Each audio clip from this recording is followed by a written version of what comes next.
Imagine everything your people know, every safe food, every deadly plant, every hidden water source, stored in just one place. Not a book, not a phone, a human mind. For most of human history, there was no writing at all, no way to save a single word. So if the knowledge that kept you alive wasn't written down anywhere, how on earth did anyone remember it? For tens of thousands of years, humans lived without writing of any kind. And yet, they carried enormous amounts of knowledge in their heads. Which plants could feed you and which ones could kill you, where the animals moved in each season, how to start a fire when everything was wet, which route led to water and which one led nowhere. This wasn't trivia. This was the difference between living and dying, and every bit of it had to be remembered and passed on without a single written note. So how did they do it? They didn't rely on one method. They built a whole system, layered and clever, using the way the human mind naturally works. The first tool was repetition. Simple but powerful. Say something enough times in the same way and it sticks. Children heard the same lessons again and again until the words felt automatic. A warning about a poisonous berry wasn't mentioned once and forgotten. It was repeated across seasons, across years,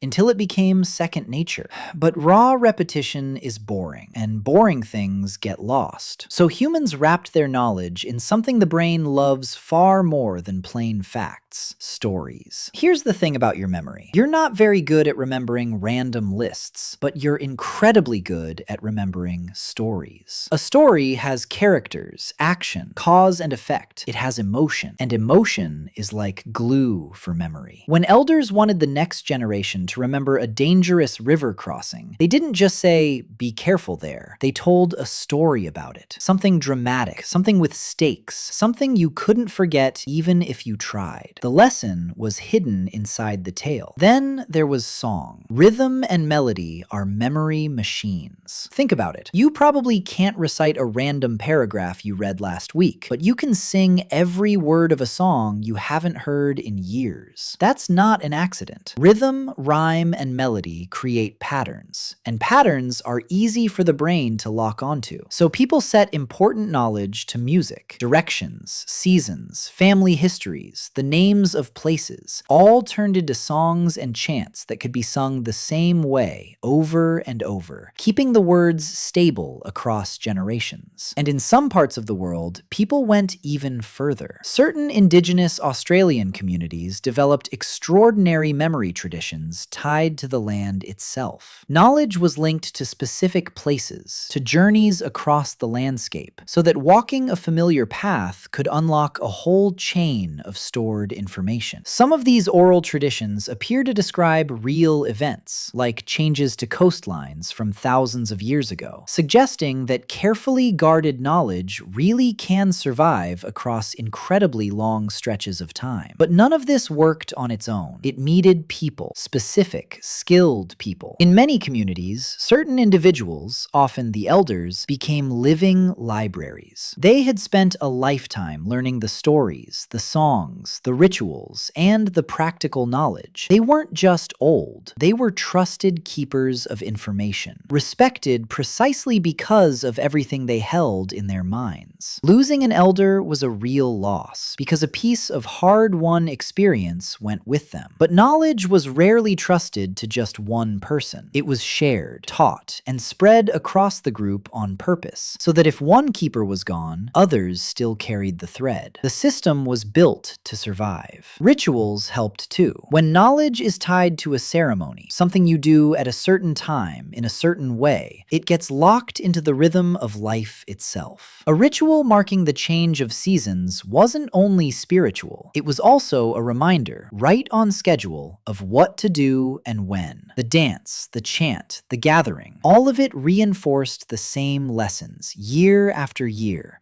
so they wouldn't slip away. And underneath everything was simply teaching, watching, doing. A child learned to track an animal by walking beside someone who already knew how. They learned which roots to dig by digging alongside an expert. This is knowledge passed hand to hand, body to body, not written down, but demonstrated, corrected, and practiced until it became skill. Some of the most important things humans knew were never even spoken as rules. They were shown. Put it all together and you start to see something remarkable. This wasn't a weak, forgetful system waiting for writing to rescue it. It was a rich, deliberate way of keeping knowledge alive, using repetition, story, song, ritual, skilled teachers, and daily practice all at once, reinforcing each other. It kept humanity going for tens of thousands of years. This is important. Oral tradition is powerful, but it isn't a perfect recording. Human memory makes mistakes. Every time a story is retold, it can change a little. A name here, a detail there. Over many generations, those small changes add up, but other things drifted, blended, or faded away entirely. Ancient people did not remember everything perfectly, and pretending they did would be its own kind of myth. So oral tradition lived with a real tension. On one hand, it could preserve knowledge across astonishing amounts of time. On the other, it could slowly reshape that knowledge with every retelling. It was both a way to hold on and a way to change. And that's exactly why writing, when it finally came, was such a revolution. It took the pressure off human memory. You no longer needed a person to keep the knowledge alive. The page could do it. But here's what's easy to forget. Everything writing later saved was built on a foundation that came first. Thousands of generations of humans who remembered, taught, sang, and told with nothing but their minds and their voices. Before a single word was ever written, our ancestors had already figured out how to carry the wisdom of survival forward through time. Not perfectly, not without loss, but well enough to get us here. So the next time you save a note on your phone or look something up in seconds, remember what it replaced. A whole world where knowledge lived only in people, where a story could keep you alive, where the wisest person in the group was, quite literally, the memory of everyone who came before. We didn't need books to remember. For most of our history, we were the books.